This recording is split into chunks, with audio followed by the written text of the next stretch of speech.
हिंदुस्तानी पाकिस्तानी बहन बहन आ गए भाई हम तो पाकिस्तान में। Welcome to Pakistan. Super excited, grateful. ভারতের ভেতর ঢুকে পড়েছে বিষ পোকা। আমাদের সরলতার সুযোগ নিয়ে বুকে ছুরি বিধিয়ে গেল হরিয়ানার মহিলা ইউটিউবার জ্যোতি মালহোত্রা। পিছলিয়ে যাওয়া শরীরী ভাষায় ভ্রমণ কাহিনী বর্ণনা করার সঙ্গে সঙ্গে জেনে নিয়েছিল অনেক কিছুই। জ্যোতির সঙ্গে কে বা কারা যুক্ত ছিল তদন্ত হচ্ছে, কিন্তু পড়শি দেশের ধূর্ত শিয়ালের দল যে মদত দিচ্ছিল সে বিষয়ে সন্দেহ নেই। তাদের টাকায় বিলাসবহুল জীবন, তাদের টাকায় দেশ বিদেশ ঘোরা। পাকিস্তানে প্রশিক্ষণও নিয়েছিলেন জ্যোতি। চরবৃত্তির জন্য বিশ্ব চরাচরে ঘুরে বেরিয়েছেন। যোগাযোগ ছিল আসানসোলের এক তরুণ ইউটিউবারের সঙ্গে। তবে ওই ইউটিউবার যে জ্যোতির আসল উদ্দেশ্য জানত তেমন কোনো প্রামাণ্য তথ্য মেলেনি।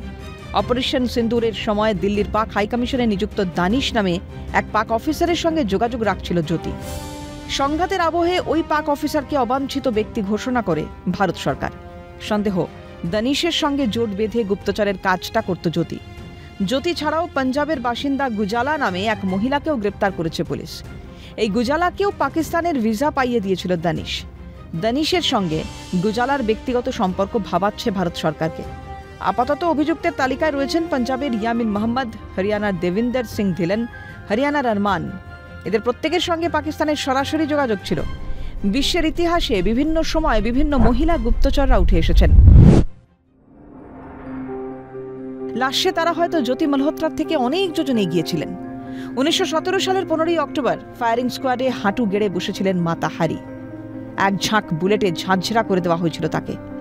ইউরোপের মক্ষীরানী, স্ট্রিপটিজ ডান্স বোধ হয় তারই উদ্ভাবন। মাতাহারি আজও ইতিহাসের সবথেকে বিখ্যাত অথবা কুখ্যাত নারী গুপ্তচর হিসেবে পরিচিত। মাতাহারির নাম মার্গারেট জেল, জন্ম নেদারল্যান্ডসে।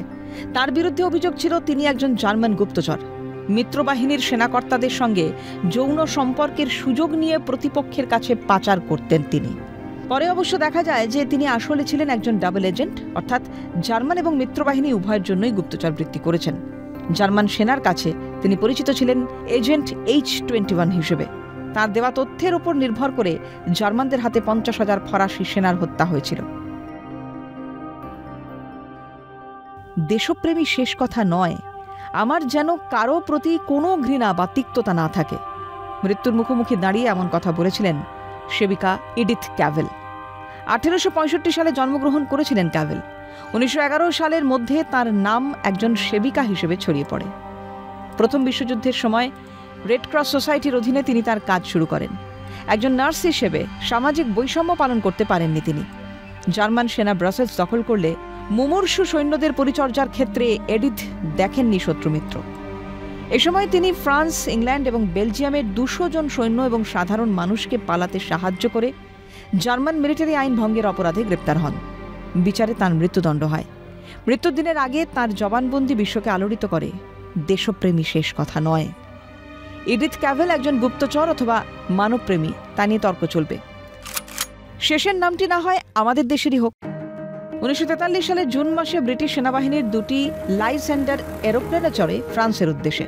প্লেনে ছিলেন বেশ কিছু SOE অর্থাৎ স্পেশাল অপারেশনস এক্সিকিউটিভ।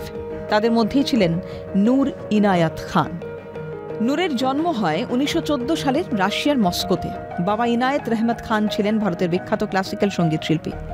দ্বিতীয় বিশ্বযুদ্ধের শুরুতে তিনি রেড ক্রসের নার্স হিসেবে প্রশিক্ষণ নেন।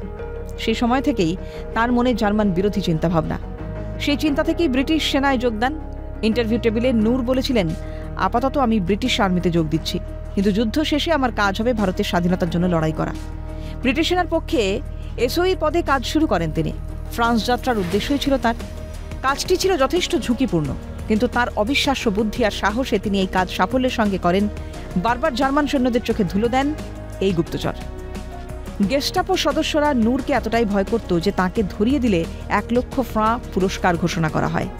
শেষ পর্যন্ত তিনি ধরা পড়ে যান। পালাবার চেষ্টা বারবার করেছিলেন, কিন্তু প্রতিবারই ব্যর্থ হয়। অবশেষে তাকে মৃত্যুদণ্ড দেওয়া হয়। মৃত্যুর আগে তার শেষ কথা ছিল লিবার্টি, যার অর্থ স্বাধীনতা।